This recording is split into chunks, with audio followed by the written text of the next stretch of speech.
Muchísimas gracias al jurado, muchísimas gracias a la editorial Planeta por este premio que significa tanto para mí. Es un sueño cumplido realmente. Enhorabuena a la finalista. Será un placer leer tu novela, Cristina.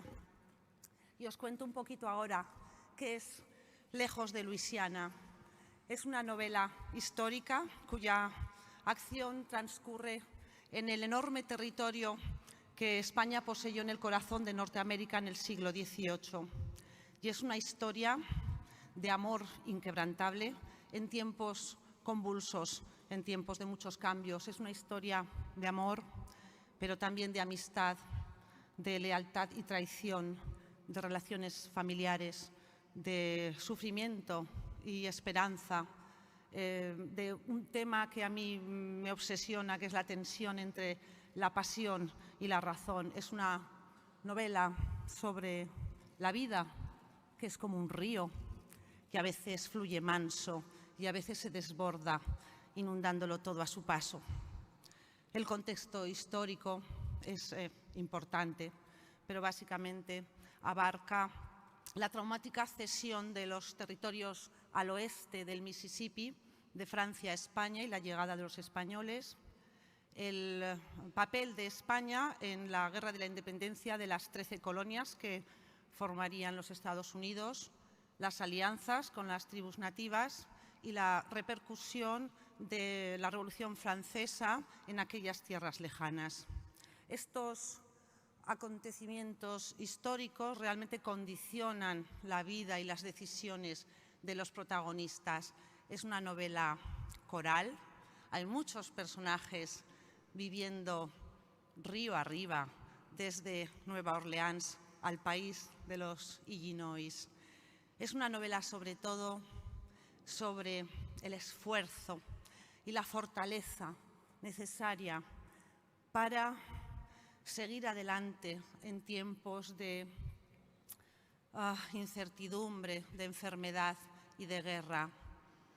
Uno de los personajes de la novela, que se llama Codaway y es jefe de la tribu Kaskaskia, le dice a su hijo Iscate: no pidas una vida fácil, pide fuerzas para soportar una vida difícil.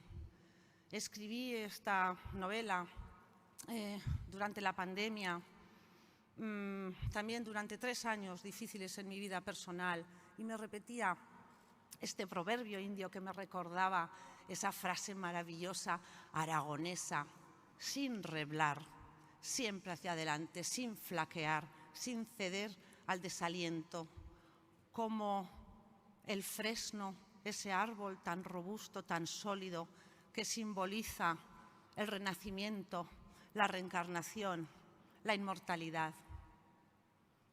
Realmente esta novela ha supuesto un reto para mí como escritora, pero me siento muy orgullosa de ella y también, francamente, de mí. Me gustaría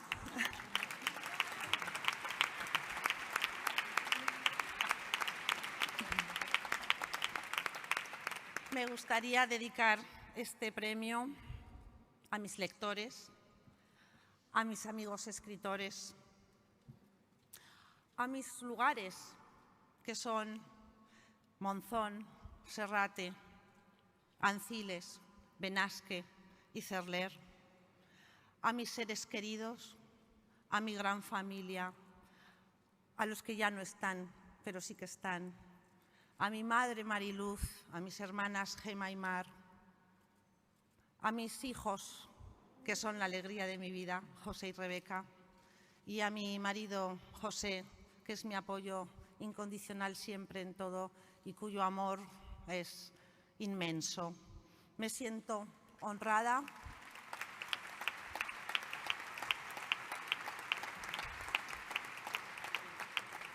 Me siento agradecida, me siento feliz. Termino con las palabras que dirían 2 de los personajes indios de mi novela, de las tribus Quapaw y Kaskaskia. Dirían ahora: Kanike Mishinewe. Muchas gracias.